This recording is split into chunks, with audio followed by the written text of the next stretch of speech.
Bienvenidos a una nueva edición de su noticiero Tele El Salvador. Soy Coral Orellana y este día le mostraremos lo más importante del acontecer nacional e internacional. Comenzamos.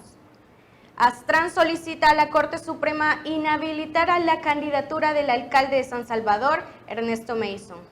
Podemos llevar también el sustento diario a cada uno de nuestra familia. Y es por eso que también le pedimos al señor fiscal general, una vez que ponga de su buen oficio, una vez que ya determine detección para el alcalde Ernesto Mason, ya que es injusto lo que está haciendo, que ya trasciende más de un año de no pagar las retenciones legales a los trabajadores y ya afectan a más de 5.000 trabajadores que trabajan en la alcaldía de San Salvador, que les ha detenido de sus retenciones legales por 12 meses. Ya no es justo. Y ahora, valga la redundancia, anunciar de beneficio, le están dando el privilegio de que compitan nuevamente a la alcaldía de San Salvador. No creo. Le pedimos a la Corte Suprema de Justicia que también inhabilite esas candidaturas del alcalde Ernesto Mason para que no compitan las elecciones, porque no es justo que esté afectando tanto a los trabajadores como a los capitalinos. El exdiputado Roberto Silva Pereira enfrentó la audiencia por el delito de lavado de dinero y activos. Asimismo, el imputado habría sobornado a diferentes alcaldes de la zona oriental del país para hacer negocios. Hace casi un año, Roberto Carlos Silva regresó al país para enfrentar a la justicia por las acusaciones de lavado de dinero. Él es uno de los integrantes de la larga lista de políticos vinculados a hechos delictivos que tienen procesos abiertos con la justicia.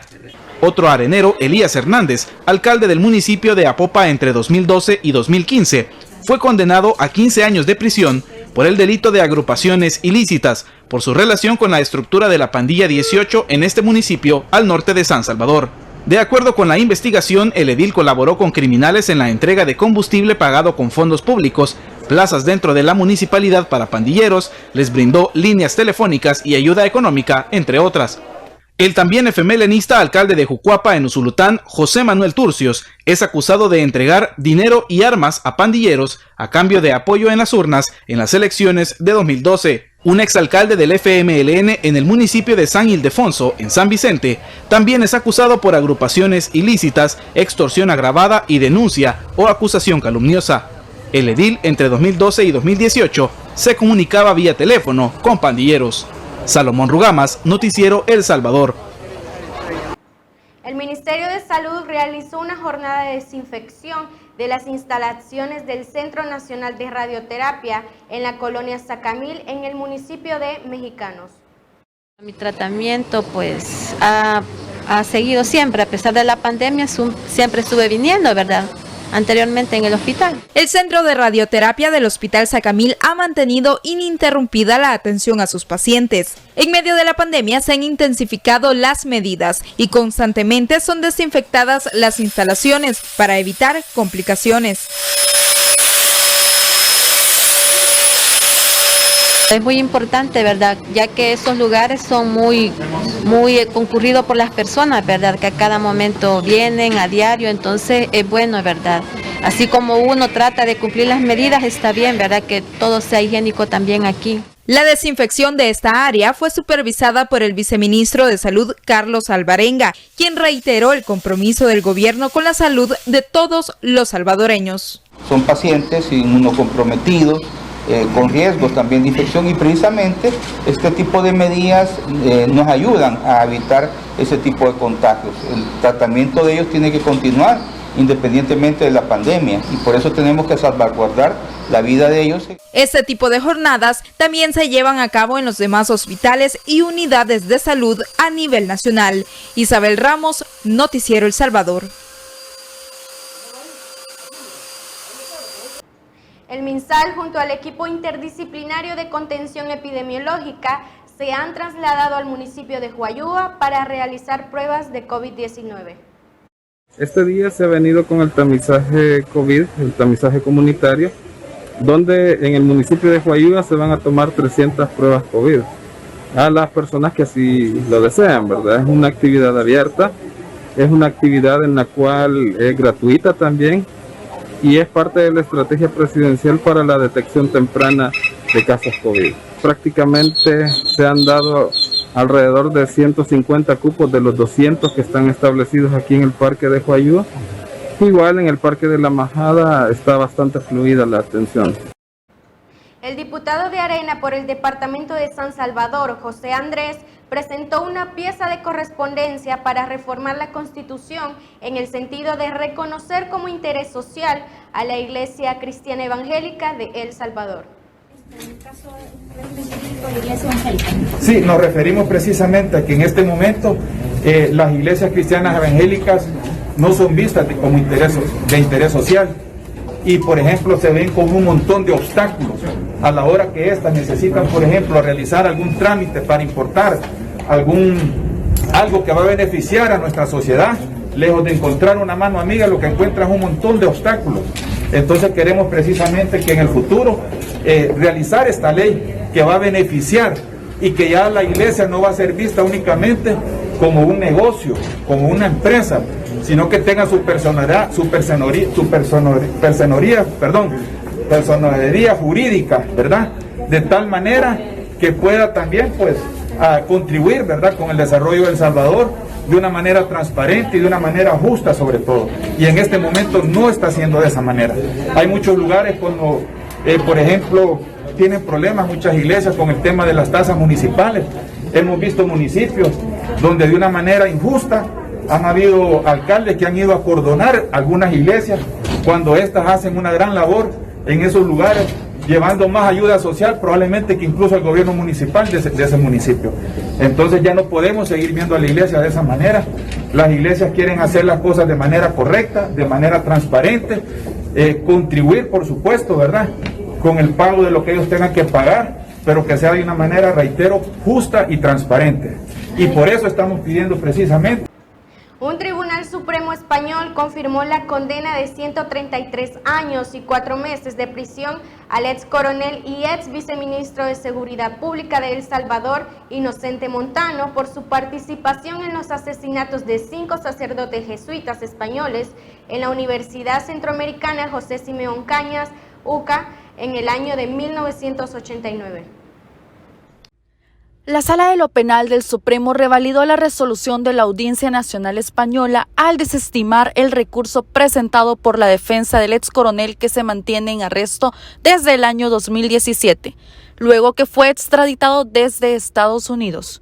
En la audiencia se indicó que estos crímenes se debieron a asesinatos de carácter terrorista, por lo que se establece la penalidad de 26 años, 8 meses y 1 día dentro de las rejas por cada uno de los delitos. Montano, de 78 años y con un estado delicado de salud, se encuentra encarcelado desde 2017. Y el límite del cumplimiento de la sentencia, según la legislación española, será de 30 años de prisión. Vamos a una pequeña pausa comercial, pero al regresar le tenemos más información del acontecer nacional.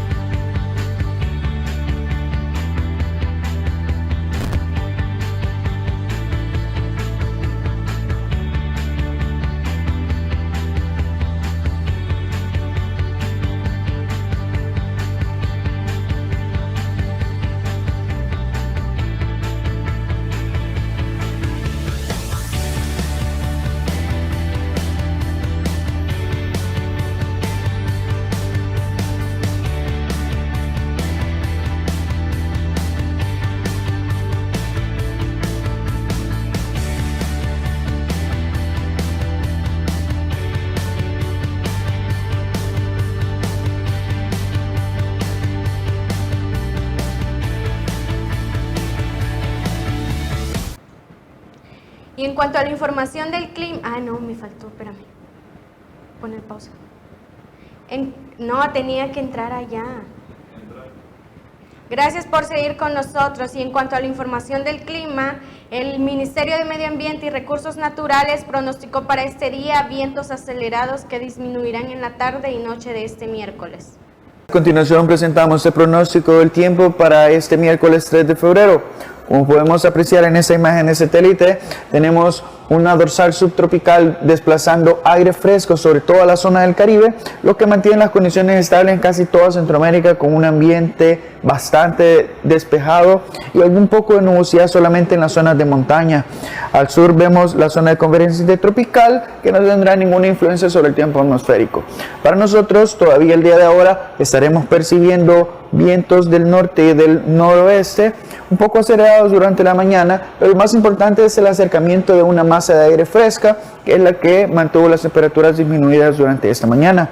La aceleración del viento lo podemos apreciar todavía durante la mañana en zonas de montaña al norte y un poco sobre la zona montañosa al occidente, pero a lo largo del día las intensidades deberían disminuir. No estamos esperando precipitaciones para el día de ahora, pero sí una sensible disminución en las temperaturas máximas durante la tarde, que podemos esperar en un rango entre 28 a 29 grados centígrados en zonas como San Salvador y Santa Ana. En San Miguel podría andar entre 33 y 35 y en la zona costera entre 30 y 32 grados Celsius. Eso mantendrá un ambiente cálido en casi todo el territorio, agradable en las zonas altas de montaña y muy cálido únicamente en las zonas de costa. Mañana en la madrugada las temperaturas podrían disminuir tanto como 16 o 18 grados Celsius en los valles interiores, en la zona costera entre 20 y 21, y en San Miguel podrían alcanzar entre 18 y 29 grados Celsius. La Comisión Ejecutiva Hidroeléctrica de Río Lempa donará 1 millón de árboles para reforestar la ruta del Bypass de la Libertad, producidos en los viveros ubicados en las centrales hidroeléctricas de la institución. La central hidroeléctrica de Guajoyo en Metapán, Santa Ana, es uno de los lugares de donde se obtendrán los árboles que serán sembrados a lo largo del bypass. Según el técnico agrónomo de la central hidroeléctrica de Guajoyo, Máximo Valdés, en cada central hidroeléctrica de CEL hay un vivero con suficiente capacidad para producir 100.000 a 500.000 árboles cada uno. Aquí tenemos una extensión de 3 manzanas. Podríamos tener la capacidad de sacar 500.000 árboles sembrados escalonadamente para que vayan dando su tiempo fisiológicamente. Esas fueron las palabras del agrónomo Máximo Valdés. Autoridades del gobierno de El Salvador, en conjunto a representantes de Fomilenio 2, supervisaron los avances de la obra de construcción del puesto fronterizo de Anguiatú. Muy buenas tardes, así es, me encuentro desde el paso fronterizo Anguiatú entre El Salvador y Guatemala, donde el gobierno junto a Fomilenio 2 se encuentran realizando trabajos de construcción en un puesto fronterizo. Este proyecto optimizará los trámites de importaciones y también de exportaciones, beneficiando a cerca de 75.000 medios de transporte que transitan por esta frontera. Además, también va a reducir los costos de logística y facilitará el comercio exterior. Este es uno de los 4 proyectos que habían quedado en pausa debido al bloqueo de los diputados en la Asamblea Legislativa. Así lo mencionó el ministro de Hacienda, Alejandro Zelaya. Tenemos un 40% de avance. Hay que recordar que este puesto fronterizo está siendo financiado por Fomilenio en conjunto con la contrapartida del gobierno. Este es uno de los 6 proyectos que se iban a perder por la necesidad de los señores diputados a asignar los fondos a la contrapartida de Fomilenio 2. Estamos convencidos que con estas 2 intervenciones El Salvador va a contar con los 2 recintos fronterizos más modernos de toda Centroamérica y que seguramente este puede ser el inicio por una modificación de toda la red de recintos fronterizos en la región. Esta obra, como ya escuchábamos de la voz del ministro de Hacienda, avanza en un 40%. Por supuesto, más información se la vamos a estar ampliando en la emisión estelar. Pasen buenas tardes. El Ministerio de Turismo dio a conocer este día que se reunieron con expositores en los talleres de formación del personal del Centro de Asistencia para Salvadoreños en el Exterior de Cancillería, encargados en atender a la diáspora salvadoreña. Mitur indicó que le expusieron el trabajo de la cartera de turismo y su importancia para la atención de los compatriotas alrededor del mundo. Esa cartera del Estado señaló que los salvadoreños en el exterior son uno de los mayores mercados turísticos, al cual se busca un acercamiento de la información del país. Vamos a una pequeña pausa comercial, pero no nos cambie porque tenemos más información de carácter internacional.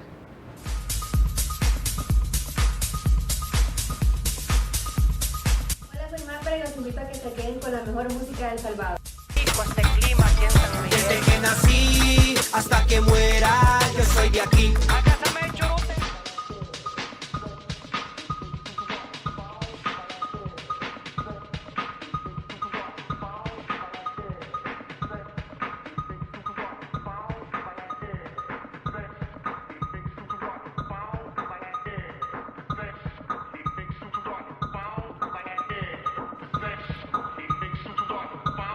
Hola, soy Coral Orellana y este día nos encontramos con Carolina Moreira, la directora general de la agencia publicitaria Solution. Y bueno, agradecerte también por el espacio que nos están regalando para poder contarles de qué se trata esto de ser emprendedor a través del movimiento de Aprende que Emprende. Me encanta ver casos de salvadoreños exitosos fuera de casa, pero también es súper importante poder levantar la economía de nuestro país.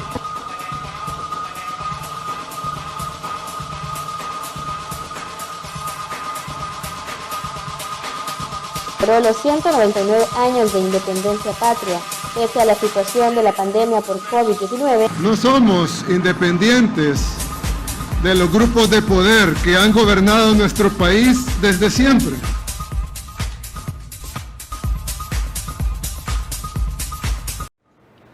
Gracias por informarse con nosotros. Seguimos con las noticias.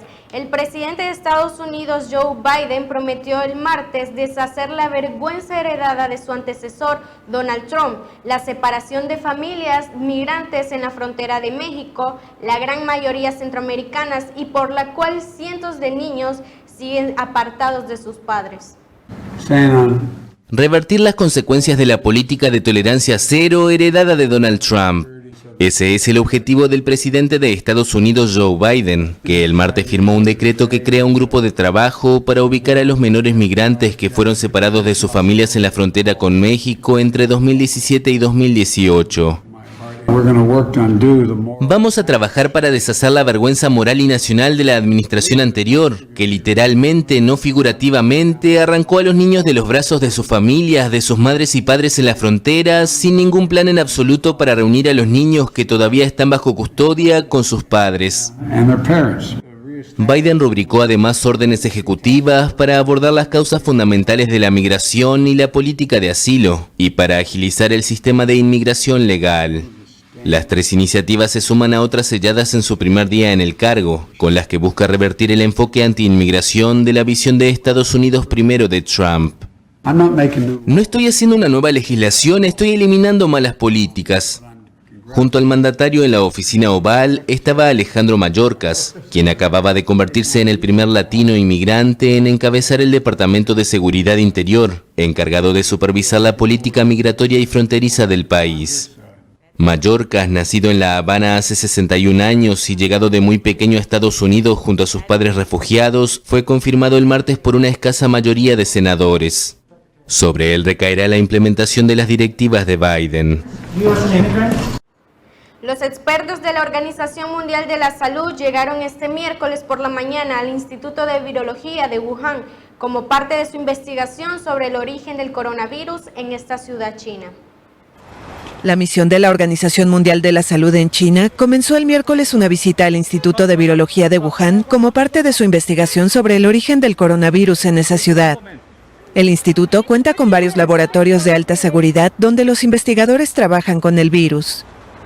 La visita de la OMS es muy delicada para China, que niega ser responsable del estallido de la pandemia a finales de 2019 y da a entender sin demostrarlo que el virus pudo haber sido importado a China.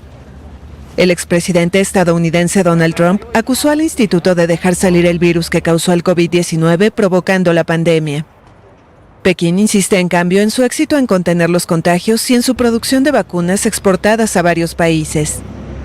El régimen comunista esperó más de un año para autorizar la visita del equipo de la OMS, que tuvo que someterse a una cuarentena de 14 días antes de comenzar el trabajo la semana pasada. Con esa larga demora, muchos analistas dudan que los expertos internacionales hayan indicios reveladores del comienzo de la pandemia. Durante la visita, los expertos buscarían intercambiar ideas con los investigadores del instituto sobre su trabajo diario, la cooperación científica internacional y sobre la lucha contra la pandemia, según la cadena china CGTN. El aumento de las defunciones por COVID-19 en México ha desbordado hospitales, pero también funerarias, cementerios y crematorios, Los familiares de los fallecidos tienen que esperar hasta una semana para poder cremar a su ser querido. Los cementerios, funerarias y crematorios de México están desbordados por la pandemia de COVID-19. Tras un viacrucis para encontrar oxígeno o una cama de hospital, los familiares de las personas que finalmente fallecen se enfrentan a otra larga búsqueda de un lugar disponible para enterrarlas o cremarlas. Roberto García, líder gremial y director comercial de la funeraria Olimpia en Ciudad de México, dice que en promedio están pasando 8 días entre la muerte y la cremación. Anteriormente, cuando nos hacían una solicitud de servicio, en promedio tardamos 2 o 3 horas para realizar el retiro de un cuerpo de un hospital o de un domicilio particular. Ahorita esta recolección de personas o el retiro de personas la estamos haciendo ya hasta en 12 horas. ¿Por qué? Por la falta porque ya es una sobredemanda. El aumento de las defunciones por COVID-19 en México es escalofriante. Según cifras oficiales, más de 32.500 personas murieron por coronavirus tan solo en enero, el mes más mortal de la pandemia. En el Panteón Jardines del Recuerdo, al norte de la capital, no se dan abasto. En ocasiones han tenido que negar el servicio, están cavando más fosas y extendieron los horarios, lo que implica a veces terminar las cremaciones en la madrugada. ¿Qué le dices a esa gente? No tienes palabras para poder darle una palabra de aliento cuando ante tanta pérdida, que no termina un duelo cuando ya inició otro. Hay familias que se han ido, varios miembros de la familia, y pues es un duelo que no termina. México, de 126 millones de habitantes, acumula más de 159,000 decesos por COVID-19. Es el tercer país más enlutado por la epidemia en números absolutos. El Congreso brasileño eligió el pasado lunes a 2 aliados del gobierno para comandar las cámaras de diputados y senadores, una importante victoria para el presidente Jair Bolsonaro, que busca dar un nuevo impulso a su proyecto con miras a la reelección en 2022. Dos aliados del presidente brasileño Jair Bolsonaro presidirán las cámaras del Congreso.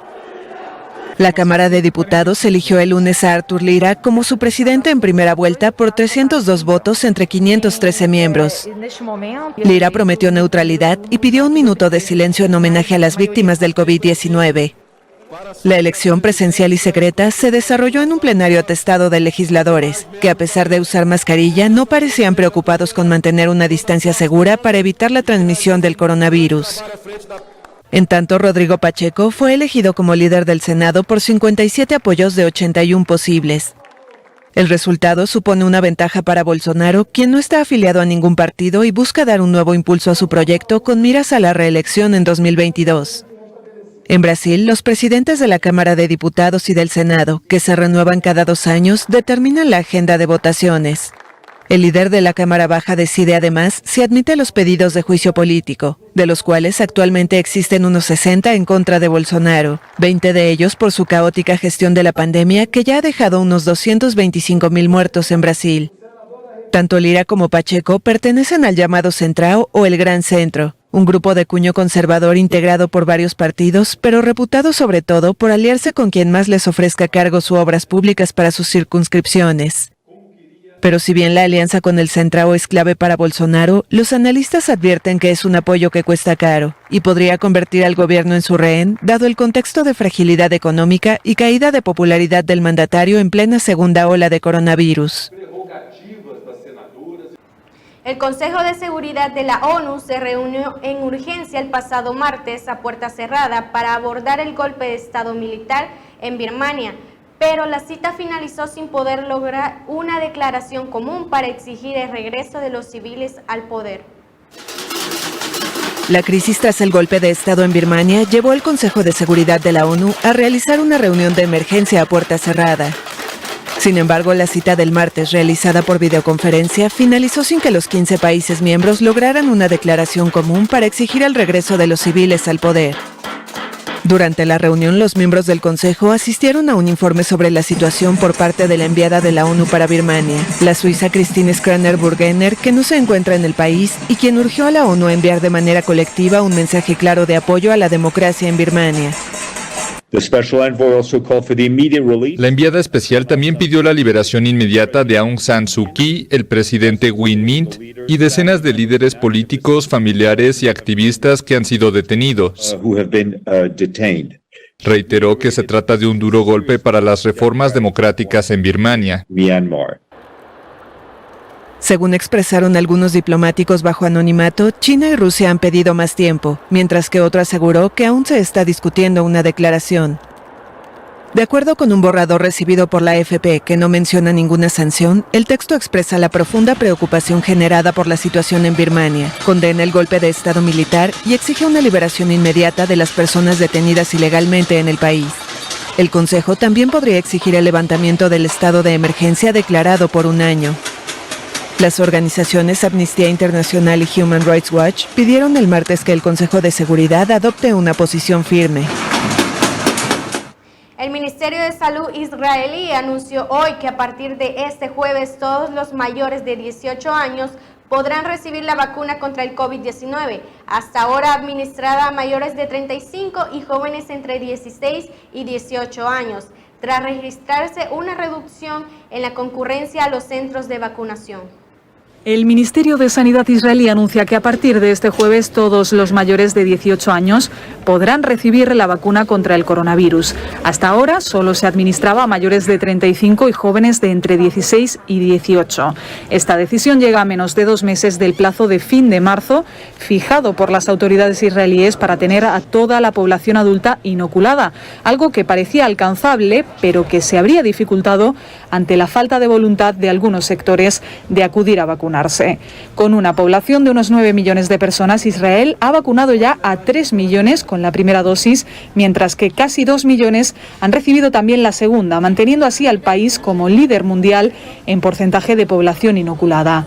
El primer ministro Benjamin Netanyahu instó el martes a la población a continuar vacunándose, sobre todo a los mayores de 50 años, y dijo en un discurso televisado que la campaña de vacunación es la llave para comenzar a desescalar el confinamiento. Justamente el Ejecutivo debate este miércoles si prolongar o no el actual cierre general en vigor desde el pasado 27 de diciembre y que está previsto acabe este viernes. En estas 5 semanas de confinamiento, las cifras de contagios no han disminuido tanto como se esperaba, algo que las autoridades atribuyen a la propagación de la variante de coronavirus identificada primero en el Reino Unido. Israel registra ya más de 650.000 contagios desde el inicio de la pandemia, unos 74.000 de ellos aún activos y más de 1.000 en estado grave.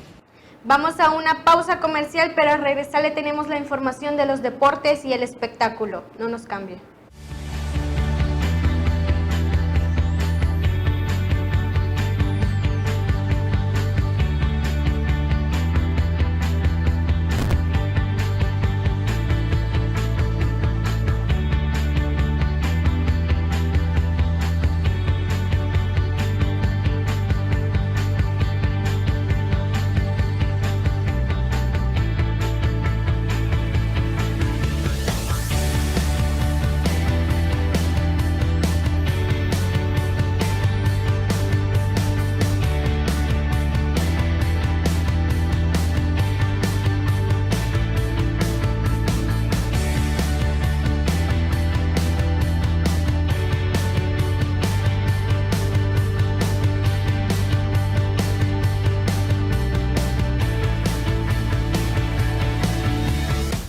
Gracias por seguir con nosotros y en información de los deportes, en Tokio se continúa con la insistencia indicando que los Juegos Olímpicos se celebrarán pase lo que pase, pese a la pandemia. Habrá Juegos Olímpicos, pase lo que pase. Eso reiteró el martes el comité organizador de Tokio 2020, que ya expresó su voluntad de hacer de esta edición un modelo para futuras ocasiones. Seguiremos adelante sin importar cómo evolucione el coronavirus. Tenemos que dejar atrás los debates sobre el hecho de que se disputen o no. La pregunta es cómo los organizaremos. Las declaraciones se producen mientras el primer ministro Yoshihide Suga anunció el martes una prolongación de un mes del estado de emergencia ante la pandemia, decretado en enero en varios departamentos del país. Un endurecimiento de las condiciones de acceso a Japón para los no residentes ya forzó el aplazamiento de varios eventos deportivos, entre ellos una prueba de natación sincronizada que iba a servir de torneo de clasificación olímpica, postergada ahora a mayo, cuando su fecha prevista era a principios de marzo. Según encuestas recientes, una amplia mayoría de la opinión pública japonesa se opone actualmente a albergar los Juegos este año, temiendo que ello agrave la situación sanitaria. La versión china de la red social TikTok, Douyin, presentó una demanda judicial contra el gigante digital Tencent, al que acusa de prácticas monopolísticas, informó hoy la prensa local. Douyin, la versión china de la red social TikTok, presentó una demanda judicial contra el gigante digital Tencent, desarrolladora de WeChat, por supuestas prácticas monopolísticas.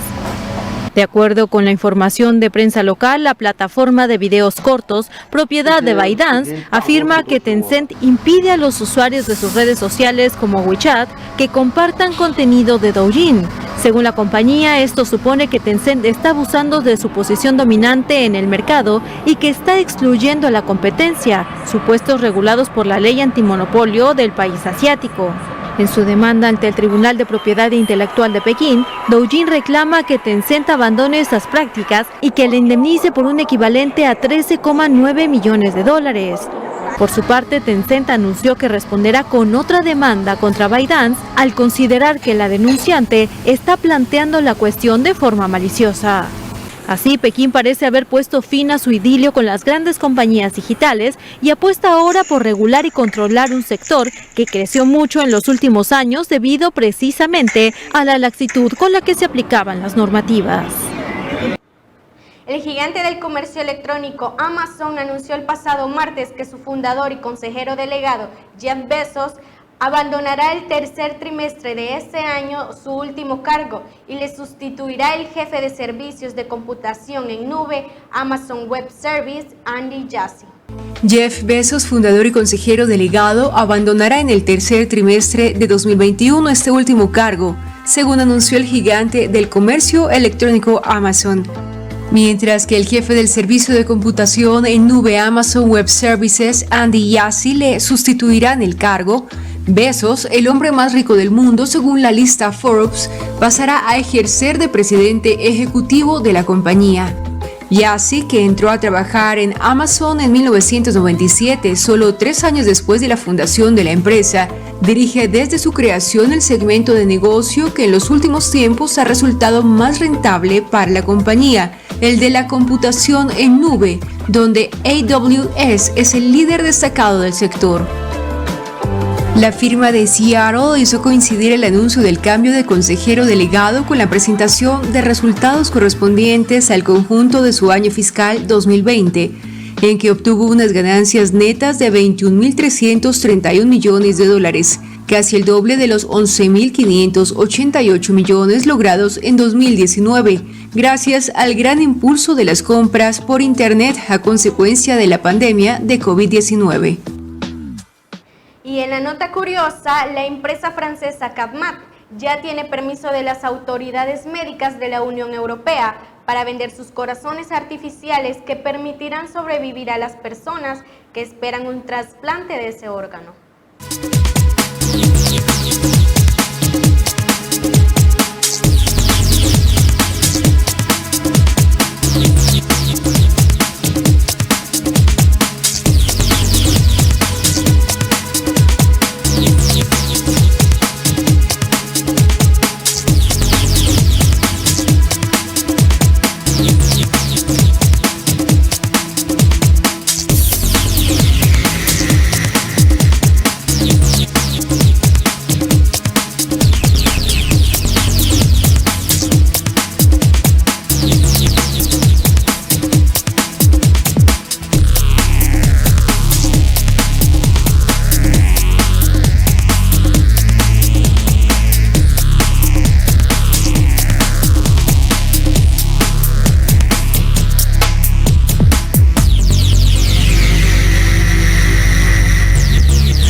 Gracias por informarse con nosotros. Le invitamos a leer nuestro periódico digital a través del www.teleelsalvador.com y seguirnos en nuestras redes sociales como Tele El Salvador. Sintonícenos en una nueva edición y recuerde que somos Tele El Salvador, la señal sin fronteras. Hasta la próxima.